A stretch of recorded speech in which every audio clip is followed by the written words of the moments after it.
Everybody, and welcome to the first No DQ recap of Friday Night Smackdown for the new year. It is January the 1st, 2021. Shout out to everybody watching in the chat room and also watching on demand as well. I very much appreciate your viewership and support. Let's go ahead and get started. We kicked off SmackDown with a graphic for John Huber, aka Luke Harper, and there were a few subtle references to him during the show, which I will mention as we go through this. We had a recap of last week's show with the Roman Reigns versus Kevin Owens steel cage match, Christmas SmackDown. Michael Cole was very quick to take note that SmackDown had record viewership last week. And Corey Graves also talked about how Roman Reigns is breaking records in WWE. Now, last week, SmackDown did do the second biggest number since the show moved to Fox, and the Reigns versus Owens cage match did somewhere in the neighborhood of 5 million viewers.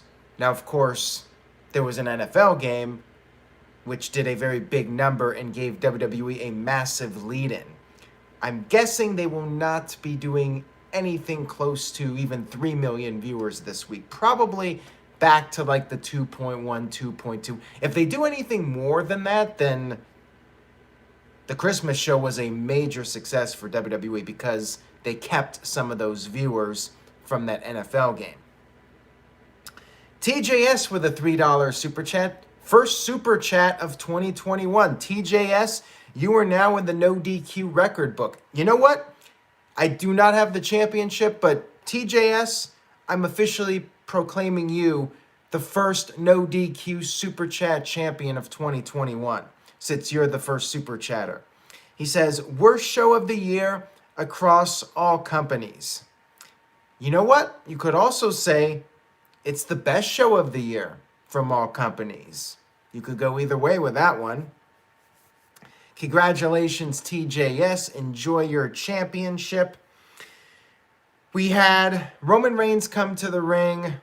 He wished everybody a happy new year. He said 2020 was a rough year, but when you're the head of the table, you make it work. He said he wears the gold glove because everything he touches turns to greatness. He has that Midas touch. He pointed out to Paul Heyman, a guy who was discarded. Reigns saved him. Reigns talked about how Heyman is the most genuine, honest man he's ever done business with. Great heel line there by Reigns, by the way. And pointed out that Jey Uso had 2 main event matches against him, and Jey is having the best period ever in his career. Jey Uso is now can't miss, and he is main event Uso. And Reigns always knew that Jey could be main event Uso. We had Kevin Owens interrupt this beautiful promo from Roman Reigns. At least I thought it was beautiful. Owens said that he wants to fight. He wants to fight Jey Uso. Reigns was calling Owens a roach, saying that he just won't die, and he was generous enough to give Owens a payday. And Reigns advised Owens to use his money wisely, basically told him to go away. It's Jey's time now. Owens needs to stop being selfish. But Owens responded to that by saying that Reigns, he should be embarrassed because Jey had to save his ass twice. He said the big dog is long gone and has been replaced by a bitch. And then Owens said when he gets through Jey Uso, Reigns will have nothing to celebrate about. Really solid opening to this show. Tremendous stuff from Reigns as usual. Owens has been fire. Very, very, very nice way to kick off SmackDown and kick off WWE in 2021. Thumbs up here. Nelson Moreno with a $5 super chat. Thank you very much for that, Nelson. I do appreciate it. He says, Happy New Year's to Aaron and the rest of the No DQ Galaxy. Appreciate it, Nelson, and I hope you have a great year as well. I hope everybody has a better 2021 than 2020. Much better. Not just saying that so it's slightly better. I want everybody to have a much better 2021 than 2020. And the one and only Caleb Jacobs with a $3.87 super chat. I love those random numbers. Caleb, he says, Jay should be the Intercontinental Champion alongside Roman. Well, you do not want to repeat the Hurt Business angle where everybody's holding championships. I think what would be better suited for Jay would be for him and Jimmy to win the tag team titles and have the tag titles along with Reigns as the Universal Champion. I think that would be the way to go if you're going to do that. And Jimmy should be back anytime now. Would not shock me if Jimmy is back at the Royal Rumble. We should be seeing him very soon. We had our first match of the evening, which was Big E versus King Corbin with Sami Zayn on commentary. Very short match here. Big E was on the verge of winning with the Big E when Zayn ran into the ring, attacked Big E, causing the disqualification. And then the Knights of the Lone Wolf came into the ring and everybody was beating down Big E when Apollo Crews, who helped Big E win the championship last week, made the save. And after the commercial break, holla, holla, holla, you know how this goes. Got turned into a tag team match. Corbin hit the deep six for a near fall on Big E, but there was something going on the outside of the ring. Sami Zayn was arguing with the Knights. Corbin needed a tag. Eventually, Zayn tagged himself back in, but they continued to argue, and then Corbin just took off. Corbin had enough of Sami Zayn's antics, and Apollo took advantage and pinned Sami Zayn. Poor Sami, just losing all the time, but at least this time his partner deserted him. Jay Walker says you always have the best shirts. Well, thank you for that. I do appreciate that, Jay. I'm not the biggest fan of doing the singles match turned into a tag match. WWE does it all the time. I'm over it. I guess this was okay for what it was. I mean, really did not elevate anybody. The basic story was building up Apollo for Big E, and we'll get to that here in just a minute. So backstage, Owens met with WWE official Adam Pearce and wanted a match with Jey Uso. Adam Pearce was hesitant about doing it. The idea was that he was intimidated by Reigns and Jey Uso, and he was scared to make the match. Owens was like, he wanted the old Adam Pearce that he wrestled with back in the day.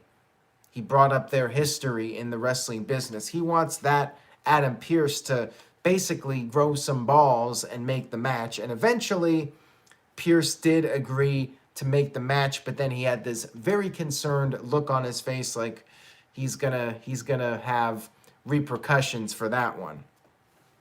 I did like this, the fact that the officials are intimidated by Reigns. I do like that. We had Big E and Apollo backstage, and this is where the follow-up was to that previous match. Big E said that when he won the championship, they were celebrating from Rome to Rochester, which was a little reference to Brody Lee, who was from Rochester, New York. Nice tribute there. And on top of that, he said that they were celebrating with little Amandas and Nolans. Amanda, Brody Lee's wife, and Nolan, his youngest son. Big E said he's a fighting champion. He will defend the championship next week in an open challenge. But as soon as he said that, Apollo said, consider the challenge already accepted. And he said, After all, he did help Big E win the championship. So there you go. Apollo Crews maybe had ulterior motives last week. He felt like, hey, if he helps the champion, that'll put him in good graces with the champion and maybe get a title match. Smart man is that Apollo. We got that match set for next week's episode of SmackDown. I don't think we'll be seeing a title change there. We had Natalya come out. Well, originally we had the Riot Squad in the ring scheduled for a tag team match. Billie Kay came out and acted like she was going to be wrestling.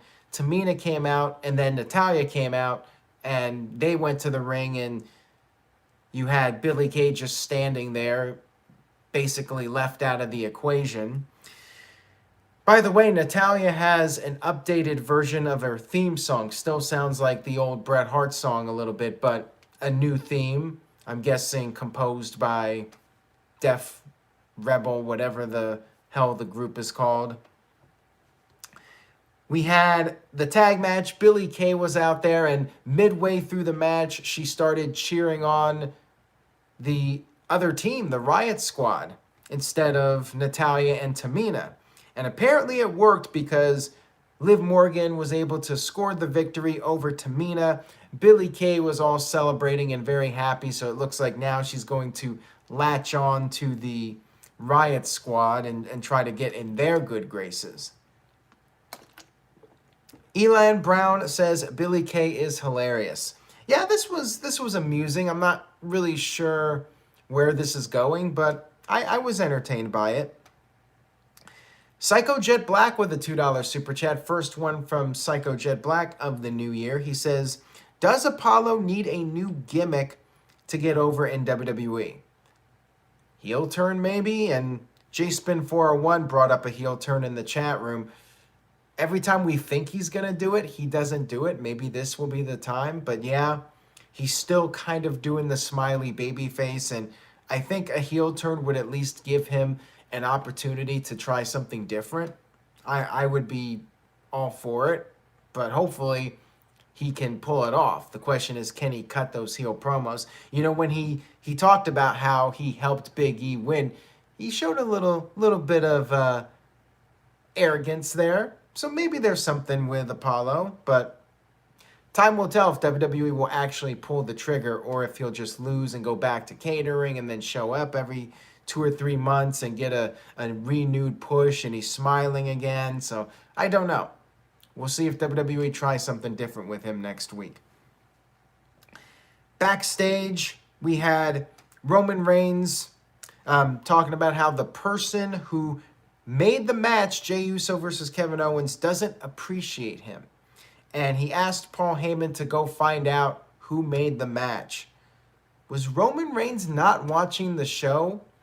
I guess if I had to complain about something, like they were standing there in front of a monitor, they did not see that whole segment where Adam Pearce made the match? Okay.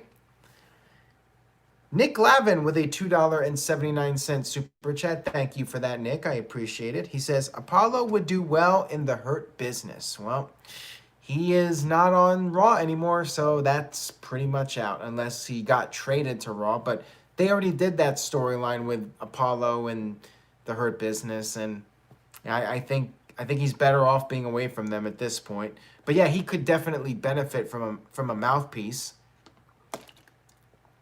J-Spin says, replace Cedric the Entertainer with Apollo.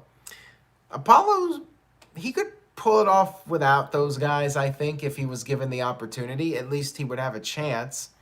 And don't mess around with poor Cedric. He's actually doing okay right now. Let the guy have his moment.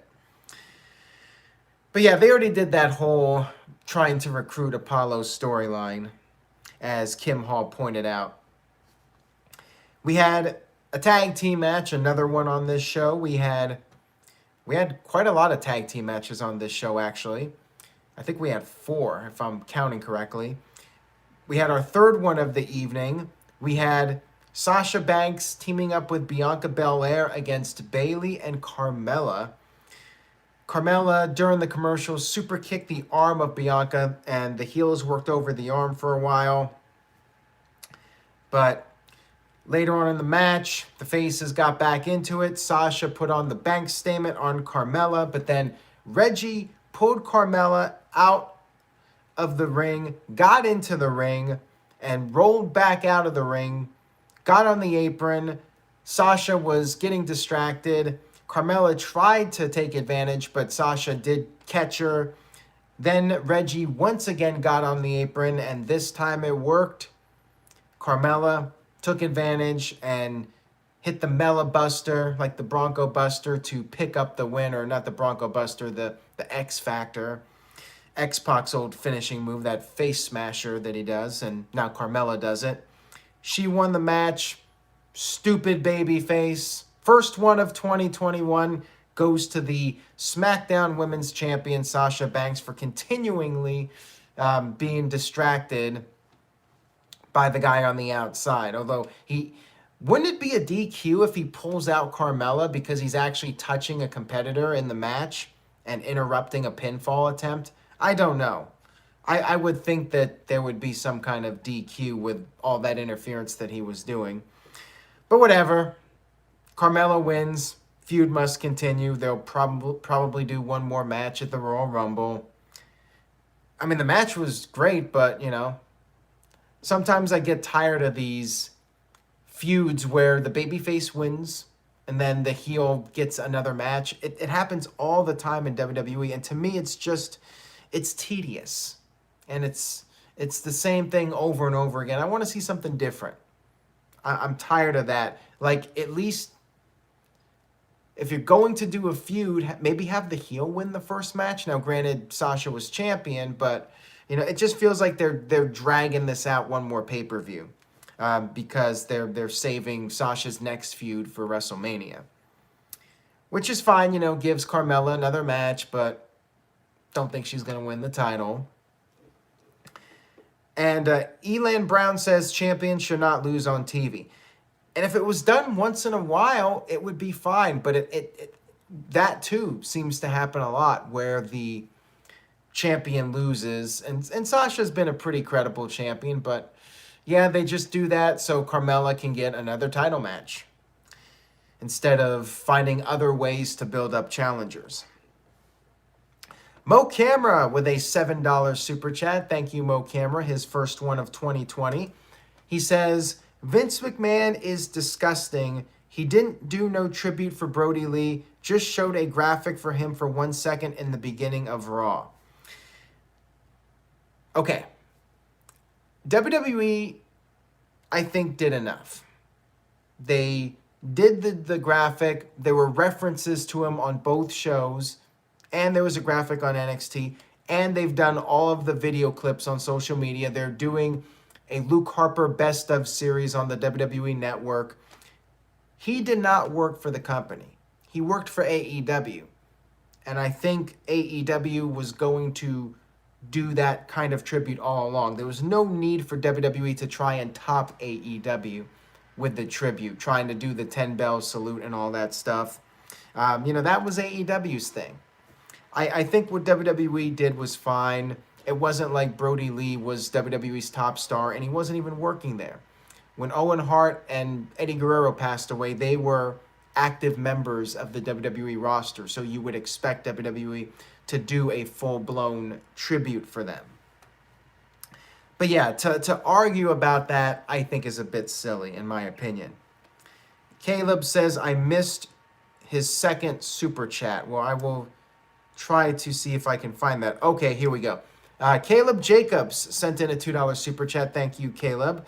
He says, eventually Jimmy Uso should turn on Jay. Well, I liked my idea of having Jimmy come back and not be immediately aligned with Jay and Roman and do the match first and have Jimmy fall in line after being beat by the dirty tactics of Jay, and that sends Jimmy into the dark side instead of Jimmy just coming back and immediately being on board with everything. So I'd rather, if they were going to do Jimmy versus Jay, do it first and then have them reunited as heels and then go into WrestleMania. If WWE could pull that off with the timeline, maybe do the match in February or whatever that pay-per-view is, Elimination Chamber, they could do that and then have them reunited as a tag team. Or even maybe do a modern version of what happened with Owen Hart and the British Bulldog, where they were feuding against each other and Bret Hart had to come in and set them straight and get them back together. So I kind of would like to see a modern version of that with Roman Reigns and the Usos. We had Montez Ford and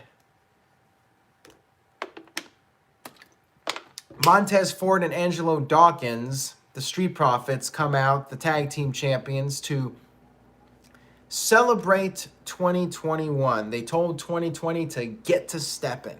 And Ford said it wasn't actually all that bad of a year because they were both the Raw and SmackDown tag team champions. They beat the New Day at Survivor Series. They revealed a drum set. Dawkins started playing on the drums, and Ford made these 2021 predictions. The first one was that the Sami Zayn "I Was the Intercontinental Champion" t-shirt would become a bestseller. And then the second prediction was that Dolph Ziggler, since he copies Shawn Michaels, would start referring to himself as the Heartache Kid.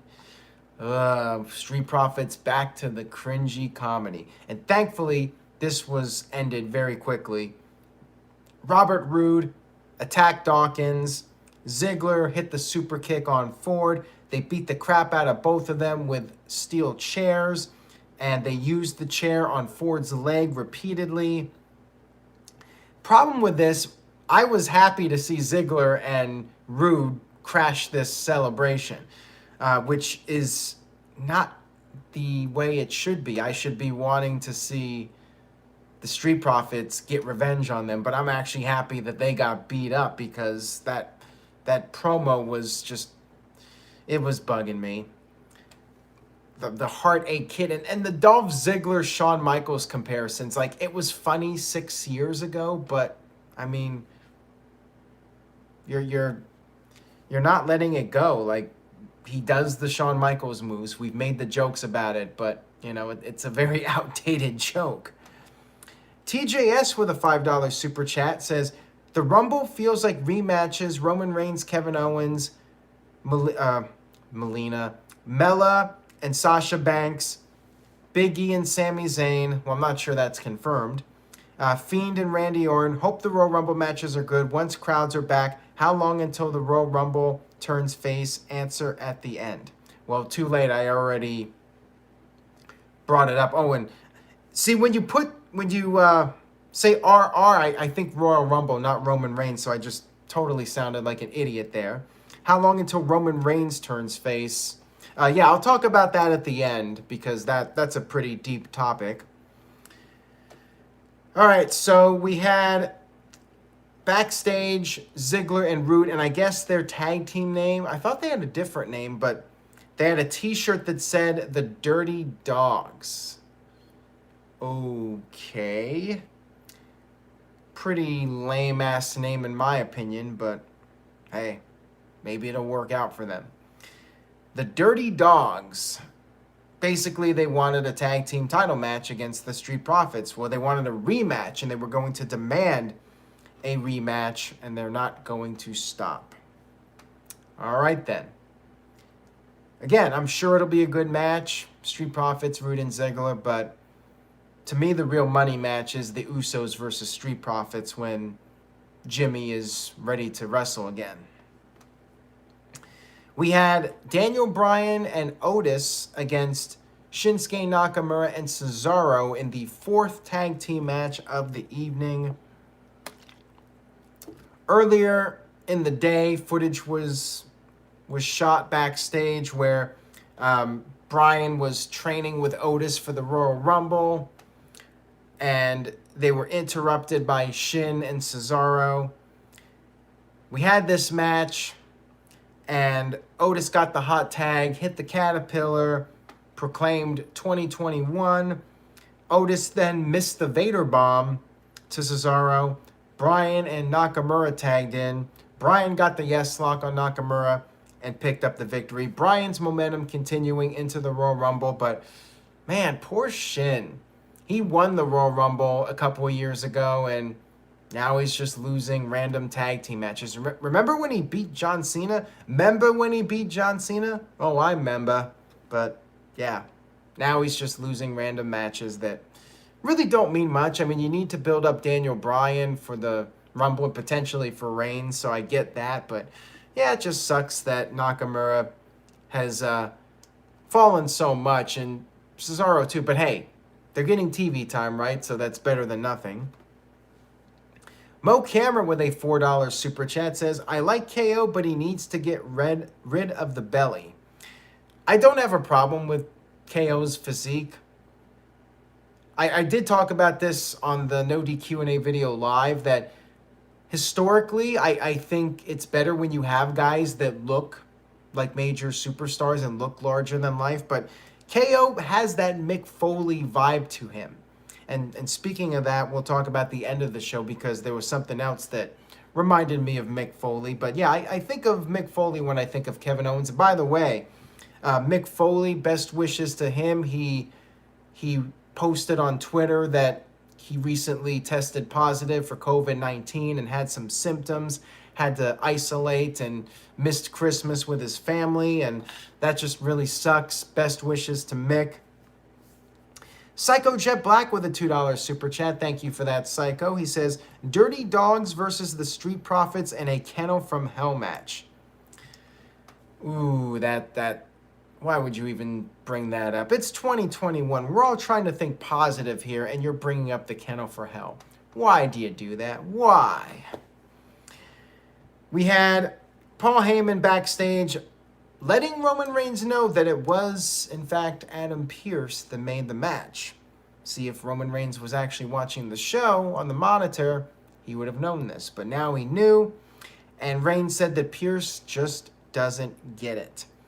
And he added that they are trying to take everything that the family worked for, and he instructed Jay to not let them do this and show everybody that Jay is main event Uso.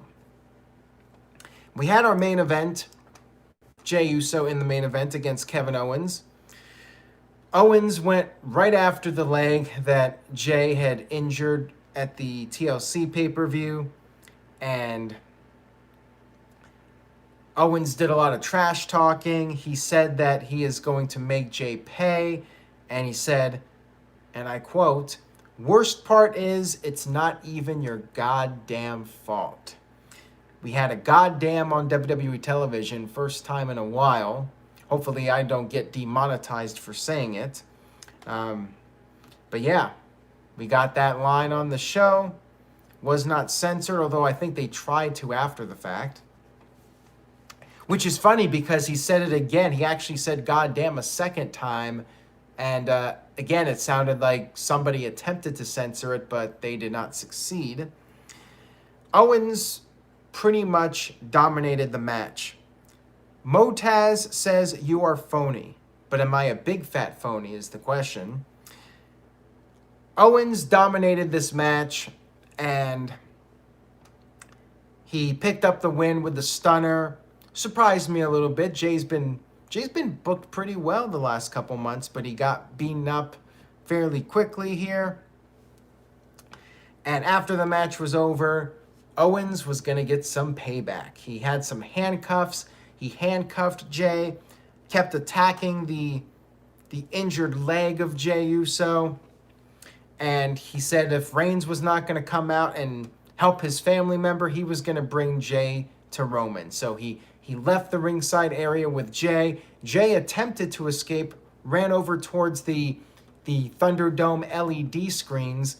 Owens went after him and laid him out on a platform that was set up, a table.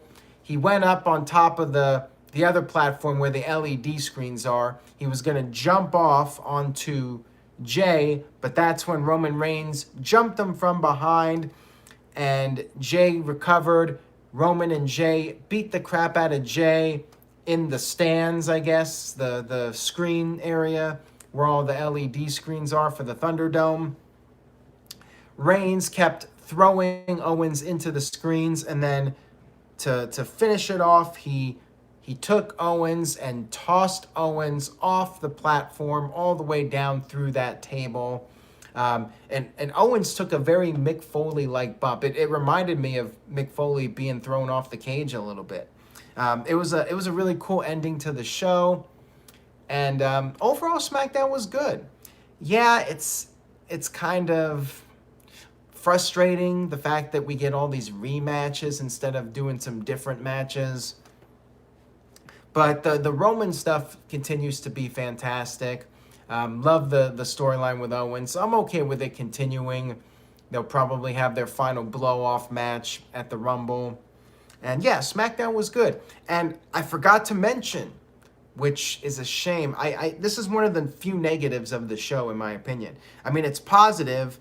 Sonya Deville is back. I'm glad to see her back, but she didn't do anything. They just showed a brief 10-second clip of her walking backstage. The announcers said she was reinstated, and that was it. There was no follow-up, no promo from her, nothing. If you blinked, you missed it. Like, why bring her back that way? If you're going to bring her back, first of all, I think she should have returned at the Rumble, be a surprise entrant. Or if you're going to bring her back, let her come out and cut a promo, maybe interrupt a match or something, or do something surprising and actually talk and have a mission statement. So yeah, that was a little disappointing. I was happy to see her back, but disappointed at the same time because I felt like it was just there. And I actually forgot about it. I put it in my notes here and I completely passed it because it just didn't trigger in my mind that it happened until I saw the comment in the chat room. And Nick Glavin says, same thing when John Morrison came back, just showed him backstage. Yeah. I mean, whatever happened to actually having surprise returns and actually making them impactful? Psycho Jet Black with the $2 super chat. Thank you for that, Psycho Jet Black. He says, imagine Goldberg throwing out Daniel Bryan at the Royal Rumble. Well, the good thing for WWE would be that they can control the fan reactions right now with the Thunderdome. And yeah, the Royal Rumble, I'm looking forward to it. I hope they can pull it off with the Thunderdome. I don't think they're going to be utilizing Tropicana Field. I mean, if they do, they only have I guess they do have like 4 or 5 weeks to potentially set something up and sell tickets. But my gut feeling is it's going to just be a Thunderdome show. And I'm hopeful that that will not take away from the enjoyment of the Rumble with the artificial crowd reactions. But it'll probably be okay. It'll probably still be a really good show. TLC was a very good show. So I think that they can potentially pull it off if it's quality entertainment. But yeah, if Goldberg threw out Bryan, well, the internet would definitely rage. Twitter would blow up if that happened. People would be very upset. But at least watching it on TV, WWE can control the crowd reactions. Oofman Entertainment says, I don't think I can handle a Rumble with the fake crowd noise. Yeah, the thing about the Rumble, the crowd plays such a big role in the Rumble to hear their reactions and see how they react to everybody coming out. You know, that's part of the fun of it. And, you know, that moment when Edge returned last year and that crowd pop, especially for the surprise entrance, the crowd pop is a big deal. But instead you're getting that fake crowd cheering whenever somebody comes out. So we'll see how it plays out. We'll see if WWE can make it work. And Spiky Howard says, wasn't Seth Rollins supposed to return tonight? It was announced. There was an announcement on social media that Seth Rollins was going to return, and then WWE deleted the tweets. I believe it was WWE on Fox, and maybe somebody just screwed up and prematurely announced it, and WWE changed their minds. But yeah, Rollins had been announced, not on television, but on social media. And then WWE pulled the advertisement, which, you know, I think bringing him back would have been too soon anyways. He was another guy I would have saved for the Rumble as a surprise entrant for his return. All right, so let's do the letter grade. All in all, good show. Few issues I had here and there. A few things I would have done differently. Maybe not turn a singles match into a tag team match. Maybe use that extra time for Sonya Deville to cut a promo. But all in all, mostly due to the Roman Reigns and Kevin Owens and Jey Uso stuff, I'm giving SmackDown another solid B. SmackDown continues to be a very watchable show. Tic Tat Tat agrees with a solid B. Gary with a C+, Dr. NXT Scorpio B-, Israel Diaz with a B, Mike B with a B+, Calvin B, Michael Wayne and Kev also give it a B, and Martin Cruz with a B+, and CC Drink with a B-. The game is on 100 with a $5.96 super chat. Thank you very much for that. He says, KO and Reigns 3 at the Royal Rumble, down with that. This was a fairly good show, given a B- due to the tag matches. At least Season 3 of Cobra Kai delivered. I'm sure it'll be a really good match, KO and Roman Reigns 3. But the thing is also, when you do a third match with these guys, I mean, granted, Reigns had to cheat twice to win, but Reigns also beat him twice. So is Owens going to lose a third time to Reigns? I guess he is going to lose 3 times. I would be very surprised if Owens actually won the title. Maybe he will win the title as a shocker, and then Reigns wins it back or something. But I feel like Reigns will probably win. Maybe this time he'll win clean so he can finally move past Owens and set up the next feud or whatever we have going on for WrestleMania. And Calvin says, do I remember Deuce and Domino? Barely. I mean, they really were not that significant as a tag team in WWE, but yeah, I remember their entrance with Cherry. It was a cool entrance, but I think that's pretty much all they brought to the table. All right, everyone. Thank you so much for tuning in tonight. First live stream of 2021. If you enjoyed the video, give it a thumbs up. Leave a comment with your favorite and least favorite moment of SmackDown. And please continue spreading the word. Share a link to this video on your Facebook or Twitter, any social media account you have. Have them check out this channel, youtube.com/AaronRiftNoDQ. Follow my personal channel, @AaronRift, and it's @AaronRift on all social media. So if you want to find me on Facebook or Twitter or Instagram, @AaronRift, you'll find me. That's all I got for tonight. Have a great weekend, your first weekend of 2021. I hope it goes well. Be safe, stay positive, and I will see you guys next time.